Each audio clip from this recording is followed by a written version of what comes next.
သူ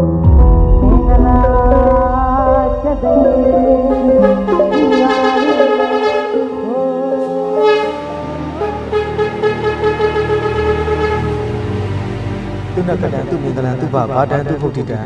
သူခနောသူမဟုတ်တော့စာသူရထံပြမဆိုင်သူနက္ခမှာကောင်းတဲ့မြတ်ကောင်းလို့ချိန်ကောင်းခါမြတ်ကျုပ်အပ်တဲ့အခါတော်လေးရွယ်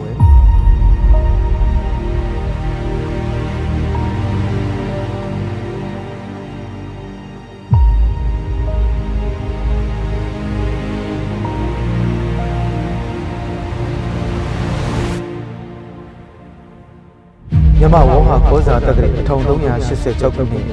တကူးလာစာ12ရက်ခရစ်တက္ကရာ2025ခုနှစ်ဧပြီလ9ရက်ဗုဒ္ဓဂုနေ့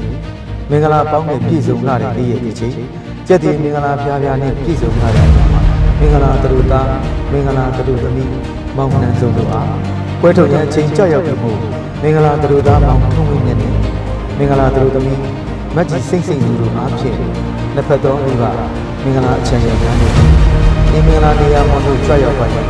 တိုင်းပြည်အစားမင်္ဂလာဘောမှာပဲကျူးလွန်ပေးပါရန်လေးစားစွာဖြင့်ပန်ကြားအပ်ပါရန်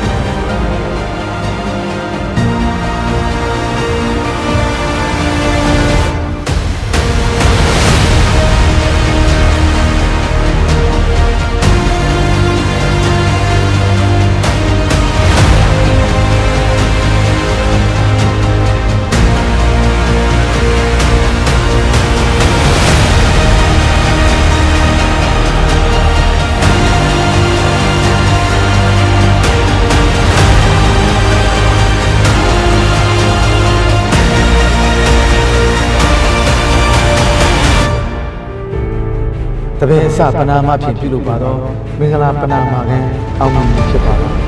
ယခုဆက်လက်ပြီးတော့မင်္ဂလာပိဋိကကံကိုဆင်ခြင်မှာဖြစ်ပါတော့လက်ထက်မင်္ဂလာပိဋိတော်10ပါးရှိတဲ့အတွက်ကအမျက်ဆုံးသောဩရကပတ္တလေးကြီးအပိဋိကတည်းကဆင်ခြင်ဆောင်ရွက်ပါတော့မင်္ဂလာတပည့်နာယကကြီးများကလက်ချင်းထက်ယူစူလျာရစ်ပတ်ထင်းများလက်ထက်ပေးပါရတဲ့ကြောက်ရွံ့အားပေးခြင်းကြပါတော့ပုံပြရှိတဲ့တော်မင်္ဂလာမင်းပြည့်တဲ့ပေါင်းတော်ယနေ့ကျင်းပပြုရပါတော့